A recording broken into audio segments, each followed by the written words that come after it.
और फाइनली मैं पहुंच गया 8.5 स्टेशन पे। ये वीडियो माउंट फुजी ट्रिप का दूसरा वीडियो है। अगर आपने इसका फर्स्ट पार्ट नहीं देखा तो उसका लिंक मैंने डिस्क्रिप्शन में और पिन कमेंट में डाल दिया है, आप उसको जाके पहले चेक कर सकते हैं। मैं यहाँ पे अपने जो डिसाइडेड टाइम था उस पर पहुँच गया आराम से। आज रात मैं यहीं पे सोने वाला हूँ, जापान के हाईएस्ट प्लेस पे, विच इज़ 3450 मीटर्स। और यहाँ पे एक चीज़ थी कि जो ऑक्सीजन का लेवल है वो ड्रॉप होना शुरू हो गया था, थोड़ी सी डिफ़िकल्टी हो रही थी ब्रीदिंग में। माउंट फूजी के ऊपर जितने भी टॉयलेट्स हैं वो पेड हैं, इवन फॉर पी। आज अब अंदर चलते हैं और आपको दिखाता हूँ आज रात के 5 स्टार होटल का स्टे। ये है देखो कॉमन हॉल, और यहाँ से ये आ गया बेडरूम। यहाँ पे बंक बेड्स लगे हुए हैं। स्पेस ठीक ठाक है, ना ही टाइट था और ना ही आई वुड से बहुत ही स्पेशियस था। इस लॉज का नाम है गोराई कोकान और इसकी टोटल कैपेसिटी है 19 लोगों की। 4 बजे शाम को चेक इन है और सुबह मॉर्निंग में 6 बजे चेकआउट है। अगर प्राइस की बात करें तो 11,000 है सिर्फ स्टे के लिए एंड 13,500 है विद डिनर एंड ब्रेकफास्ट।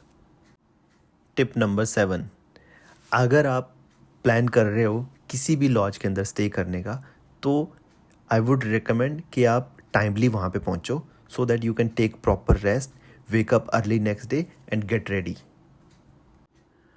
उस रात फुल मून था और यहाँ से व्यू बहुत ही सुंदर था। आप देख सकते हो फोटोज़ में, बट इन पर्सन बहुत ज़्यादा ब्यूटीफुल था, इससे भी ज़्यादा।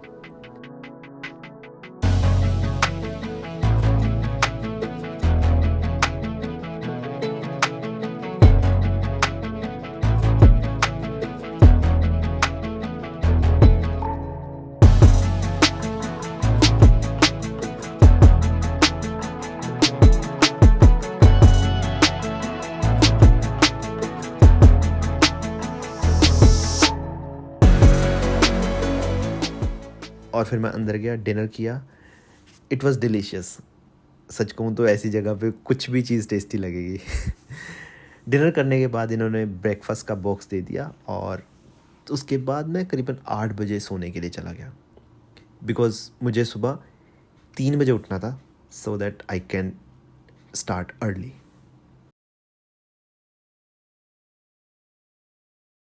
मैं अपना सही टाइम पे उठ गया था। कल सनराइज़ 4:59 AM पे हुआ था, तो आज भी इसी टाइम के आसपास होगा। Let's see if I can witness the sunrise. यहाँ से अराउंड 1 आवर लगेगा टॉप पे पहुँचने के लिए, तो अब मैं यहाँ से स्टार्ट करता हूँ। अब तक की ट्रेल डिफ़िकल्ट थी, बट यहाँ से it became even harder. Reason सबसे पहले तो लो ऑक्सीजन लेवल था, दूसरा यहाँ पे जो स्लोप था दैट वाज वेरी स्टीप, और थर्ड क्योंकि नाइट के अंदर क्लाइंबिंग कर रहे थे, इसलिए जो हेडलाइट है ये बहुत इम्पॉर्टेंट है। Tip number 8, Mount Fuji climbing weekdays में ही प्लान करना, ताकि आप क्राउड्स को अवॉइड कर सको। अदरवाइज़ क्या है, यहाँ पे लंबी लाइन लग जाती है, स्पेशली इस ट्रेल पे टॉप के आसपास। वीकेंड्स पे ये सुपर क्राउडेड होता है and you need to wait.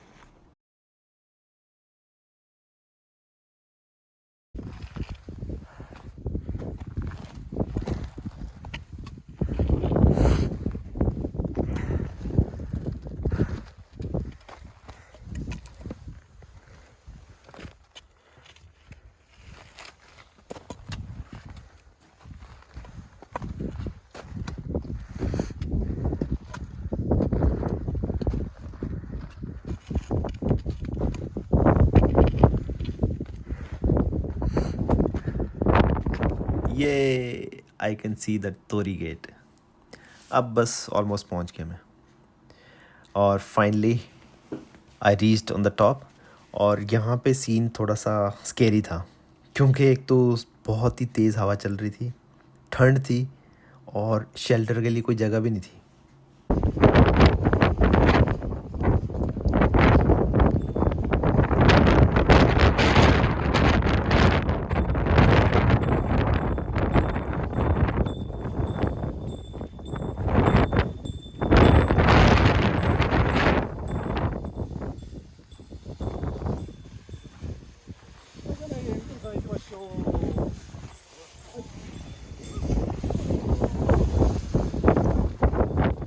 मैंने सनराइज़ का वेट किया, बट वेदर अभी भी वैसा ही था, फोगी, स्ट्रॉम, और सनराइज़ नहीं देख पाया मैं।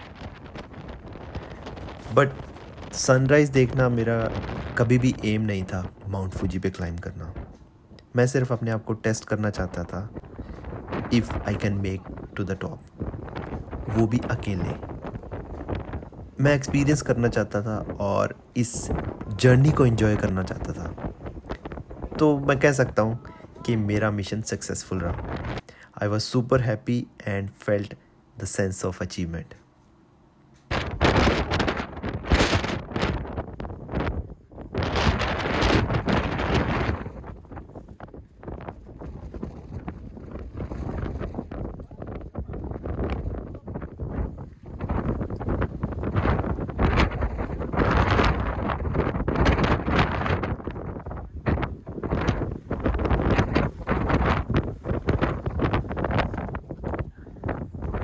Around 6 a.m. I started to go down. आप लोगों ने नोटिस किया होगा कि अलग अलग तरह की रॉक्स दिखी हैं अब तक। एक्चुअली यहाँ पे मल्टीपल वोल्केनिक eruption हुए हैं अलग अलग टाइम में, कभी 200 साल बाद, कभी 500 साल बाद।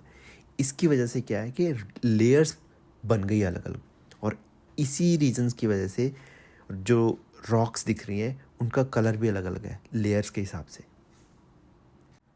टिप नंबर 9, डाउन क्लाइंबिंग के टाइम शू गेटर्स बहुत ही हेल्पफुल है, बिकॉज़ ये जो छोटी छोटी और बिल्कुल शार्प रॉक्स दिख रही हैं, these can go inside your shoes and can injure you और can make you discomfort.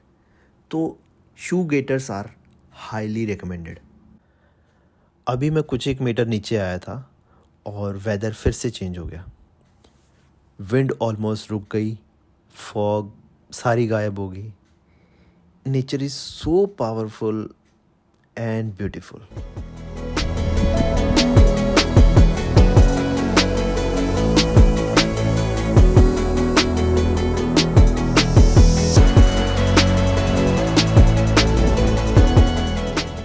Climbing करते टाइम मैं सोच रहा था कि जैसे ये फूड हो गया या फिर ड्रिंक्स हो गई, ये स्टफ़ ट्रांसपोर्ट कैसे करते होंगे इतनी ऊंचाई पे। Now I got it, in vehicles का यूज़ करते हैं।